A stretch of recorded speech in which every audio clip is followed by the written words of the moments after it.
तेव्हा पुण्यातली ही नयनरम्य सगळे दृश्य बघितल्यानंतर आपण जाणार आहोत ठाण्यात, कारण तिथे एक वेगळा उपक्रम राबवला जातोय। डोळ्यात तेल घालून देशाचं रक्षण करता करता आपले प्राण देणाऱ्या जवानांची आठवण म्हणून आज देशभरात एक दिवा शहीदांसाठी हा उपक्रम राबवला जातोय। देशातल्या 70 शहरात शहीदांसाठी हा दिवा लावला जातोय। ठाण्यात जाऊयात आणि ठाण्यामध्ये सुद्धा तिथली परिस्थिती काय जाणून घेऊयात। गणेश ठाकूर आपले प्रतिनिधी आहेत आपल्यासोबत आहेत। गणेश, कसा प्रतिसाद मिळतोय ठाण्यात? आपल्या जवानांसाठी कसा दिवा लावला जातोय?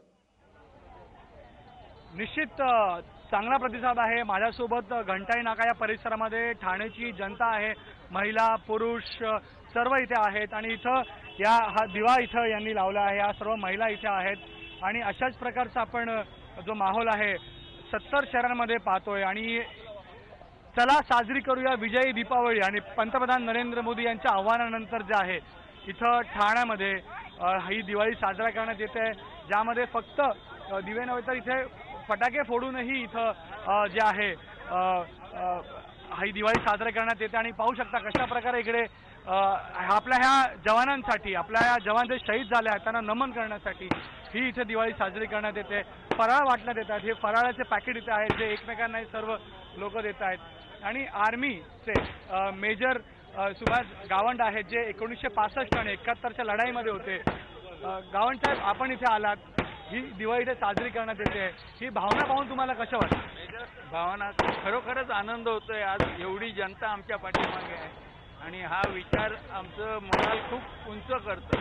त्यामुळे आमचे जवान जेव्हा बॉर्डरवरती हे दृश्य बघतील तेव्हा त्यांना खरोखरच आनंद होईल की आमच्याबरोबर जनता आहे आणि आम्ही जे करतोय त्याची ते दखल घेत आहेत। कर्नल गोगटे आपल्यासोबत आहेत। साहेब, ज्या प्रकारे ही भावना समोर येते, सर्जिकल स्ट्राईक नंतर देशामध्ये ही भावना समोर आली आहे, सर्जिकल स्ट्राईक बद्दल काय म्हणाल? आणि जेव्हा आपण आर्मीमध्ये होता त्यावेळेस अशा प्रकारे ही भावना कधी तुम्ही पाहिली नाही? पाहिली असं म्हणता येणार नाही, कारण अशा गोष्टी आर्मीत होत असतात, फक्त त्याचं काही पब्लिसिटी होत नाही, कारण ह्या गोष्टी काही उघडपणे सांगायच्या नसतात, काही वेळेला उत्तराला प्रत्युत्तर द्यावे लागतं। त्यामुळे सर्जिकल स्ट्राईक म्हणून आता हा गवगवा झाला, हे टीव्हीमुळे तुमच्यासारख्या अँकरमुळे गवगवा झाला।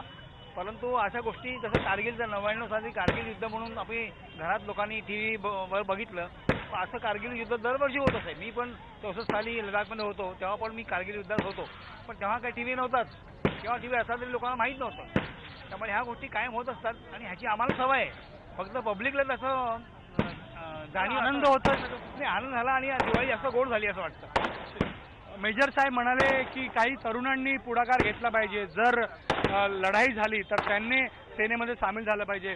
आपण सगळे तयार आहात, तरुण पिढी आहे, ते मेजर साहेबांचं म्हणणं आहे की तरुणांनी तयार व्हायला पाहिजे, कधी लढाई झाली की त्यांनी सामील झालं पाहिजे। हो, आम्ही सगळे सण तयार आहोत, सगळ्यांनी, म्हणजे मी जरी ट्रेनिंग घेतलेलं आहे त्यांना मी शिकवीन, यांना ट्रेनिंग करीन बाकीच्यांना, आणि पण 100% आम्ही रेडी असू तुमच्या पार्टी ही निश्चित।